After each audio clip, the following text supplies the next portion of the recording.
Hello बच्चों, let's read this question. So this question says the unit of Joule Pascal inverse is equivalent to, ठीक है, joule pascal inverse की unit आपकी किसके equivalent होगी ये आपको बताना है। तो देखिए बच्चों, इस क्वेश्चन का की कॉन्सेप्ट आप क्या लिख सकते हैं।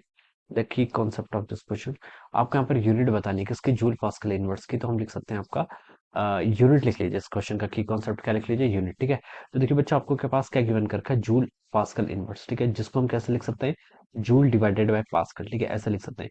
अब देखिए बच्चों, जूल किसका यूनिट होती है, जूल होता है आपका वर्क डन की यूनिट होती है। क्या होती है, वर्क या फिर एनर्जी। ठीक है, तो हम ये लिख सकते हैं, ये तो आपका नीचे क्या आपका वर्क है। ठीक है, डिवाइडेड बाय पास्कल। पास्कल क्या होता है, पास्कल किसकी यूनिट होती है, pascal is the unit of pressure. ये क्या होती है, प्रेशर की आपकी एसआई सिस्टम में होती है यूनिट। ठीक है, प्रेशर को देखिए हम कैसे डिफाइन करते हैं, प्रेशर होता है आपका फोर्स पर यूनिट एरिया। ठीक है, ये आपका क्या होता है, फोर्स प्रेशर होता है, force force per unit area. ठीक है, फोर्स की यूनिट क्या होती है, फोर्स की यूनिट आपकी न्यूटन होती है। एरिया की यूनिट क्या होती है आपकी मीटर स्क्वायर। ठीक है, तो हम लिख सकते हैं, देखिए जो आपका प्रेशर होता है वन, इसकी यूनिट क्या है आपकी, 1 न्यूटन पर मीटर स्क्वायर, या फिर हम इसको क्या बोलते हैं आपका 1 पास्कल भी बोलते हैं। ठीक है, तो ये हम यहाँ पर से बता सकते हैं। ठीक है, अगर हम 1 मीटर स्क्वायर, यानी कि आपका कोई 1 मीटर स्क्वायर का कोई क्या है, यूनिट क्रॉस सेक्शन का कोई एरिया है, उस पर अगर हम 1 न्यूटन का फोर्स लगाते हैं, जिसे हम क्या बोलेंगे आपका 1 पास्कल बोलेंगे। क्या बोलेंगे आपका 1 पास्कल। ठीक है, तो ये हम क्या करेंगे, ये भी आपकी एसआई सिस्टम में यूनिट है। अब देखिए, वर्क की यूनिट क्या होती है, वर्क होता है देखिए आपका जूल। वर्क को कैसे डिफाइन करते हैं, work is defined as the joule. Work की यूनिट आपकी जूल होती है। ठीक है,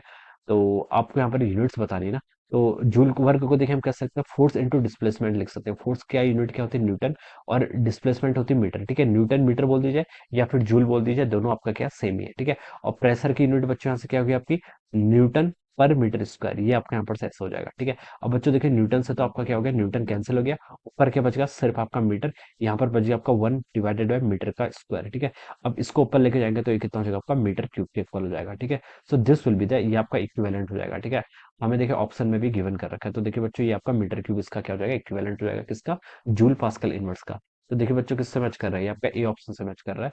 so we can say that option A क्या होगा आपका, A option, this will be the correct answer of this question. ये क्या होगा, इस क्वेश्चन का आपका करेक्ट आंसर हो जाएगा। Alright, so I hope you all understood this concept. All the best and thank you so much.